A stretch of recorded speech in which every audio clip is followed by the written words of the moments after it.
shall prevail.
Miski yung husband ko, and then nagpapatingin na ako sa mga albularyo, sa mga healing, yung mga nag-i-heal, nagpapapray over na ako, kasi nga hindi ako gusto ko magpa-opera, pero hindi ako makapag-opera dahil yung takot ko na sabi ko, kung magpapa-opera ako, ilang oras lang ako mabubuhay.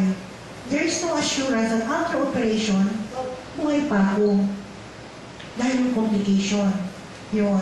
Kaya sabi ko, I'd rather wait na lang for my time to come na kung talagang hanggang doon lang ako, hanggang doon lang. At least, kung hindi ako magpapa-opera, alam ko magbuhay pa ako. Pero yung pala, pagka nagpa-opera ako, the moment na ando pa lang ako sa OR table, may expire na ako. So, huwag na lang.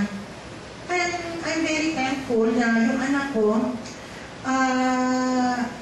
talaga siya yung sakitin din. Tapos engineer niya sa amin, ang intention niya dito, and I believe that all of the staff here, even the one who owns this company, ang objective is not just to sell the product. No, hindi. My husband is a doctor, yan ang grabe. Grabe rin niya mapaniwala. Family of doctors ang husband ko. Yung daddy niya. And you won't believe, lahat sila naka-bracelet. Lahat sila. So, dahil nga sa nakita doon sa kapatid nila na nung ingatan, nag-heart attack siya na supposed to be na dapat ibabay for heart surgery siya, ibabay pa siya. And with this, ewan ko, kung ano man meron itong bracelet na to, but una sa lahat, God, ang Diyos, we keep on praying, but still, ito yung instrument niya, yung bracelet, ito yung instrument niya, na napakalaki na naitulong sa amin. So, don't think na you are here right now seeking na para na magbenta. No. Yung makashare ka ng hindi lang kami yung napagaling, kayo, yung family nyo, yung friends nyo, yung neighbors nyo mapagaling, napakalaking indulhensya. Para sa akin, yung kagaya nung namatay yung uncle niya, ito lang, nailibing. So nakita nila kasi yung husband ko na balitang-balita talaga, nakalaman nila namatay na dito sa heart attack. Nakita nila na very happy siya, very strong. So senior ng husband ko, talagang laging buka ng bibig niya yung, you wear this bracelet. Talagang ito parang siya yung nag-save sa kanya din yun. Actually, nag-aaway kami dahil yung medicine niya hindi niya iinom. May mga maintenance siya. Minsan hindi niya iinom. Pero don't stop. Kung meron kayong maintenance, don't stop. Ituloy niyo pa rin. Kasi it's like, para bang, di ba, some of you are taking yung mga herbal medicine. Actually, sige, you will continue taking yung mga glutathione, silimarin, yung mga artresin. You can take that. Okay lang. Tuloy niyo. Ang kagandahan, when you compare this to bracelet, not damage, yung bracelet will not damage your kidney, will not damage your liver, yung blood circulation, no, hindi niya madadamage compared to dun sa mga herbal. I don't have anything against herbal. Kaya lang, talagang pagka yung binase mo siya scientifically talaga, and yung mga results niya, may effect talaga yan sa internal organ natin. Somehow, talagang eventually, it will affect the internal organ. But with the use of bracelet, pag yung anak ko, kagaya ng isang anak ko, scoliotic siya, talagang malaki yung buto niya dito, babae siya. Pag nagpipain siya severe, umiiyak talaga siya. At sabi ng doktor, nung kanyang orthosurgeon, hindi pa siya pwede operahan. Pagtungtong doon niya ng age 18 years old, kasi na-discover yung scholar niya, she was 14 years old. At that young age nung ma-discover. So, ngayon 18 na siya ng January. Pinasuot namin siya ng bracelet. Thank God, wala na yung pain niya. Wala na. Hindi na siya napipain. Nandoon talagang, pag umiiyak siya, naakaw ako kung pwede lang, bigay na lang sa akin. Tapos yung isa kong anak, yung sumunod sa kanya, na nasa Dubai na ngayon, she was found out to have a, kasi severe headache siya. Tapos nakita doon sa scanning niya, meron siyang tumor, brain tumor, na maliit pa naman yung sugat. Siyempre, nag-start pa lang eh. Lumalabo yung mata niya. Tapos, nagsisevere headache siya. And then, yun, so, nagdadasal ako sa Baclaran, Kalugod, to save the life of my doctor. Kasi talagang, imagine, madinig mo yung tumor of the brain. Yun.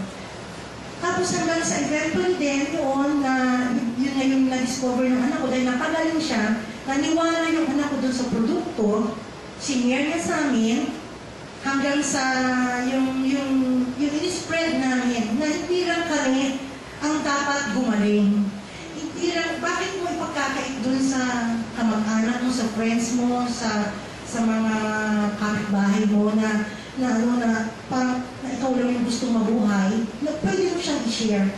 Actually, when you equate it, itong bracelet, sabi nga, para sa akin, one-time investment, but long time. For as long as you live, no, it's a long-time benefit. Hanggat nandiyan sa katawan mo, at ang kagandahan niya, pwede mo, kung ang wife mo, let's say, yes, ay, sorry. Yung kung sino may asawa yan, ano, o kaya kapatid mo, diabetic siya, kung naman you have heart failure or hypertensive ka, pwede mo ipainom sa kanya. Tapos yung isa namang, yung mother mo, meron siyang, what else, ang babay doon sakit? Diabetic, meron siyang high blood pressure, yung mga ibang mga sakit, pwede mo i-share. While with other medicine, hindi mo pwedeng ipainom. Ako, yung gamot ko sa hypertensive, hindi mo pwedeng ipainom sa anak ko na mayroong migraine. Yung gamot ng husband ko sa myocardial infarction niya, hindi ko pwedeng inumin. Pero, pag sumakit ang ulo ko, noon, inilalagay niya dito, so naisishare niya sa akin yung benefit nung bracelet. Yun ang kagandahan nung effect nitong bracelet.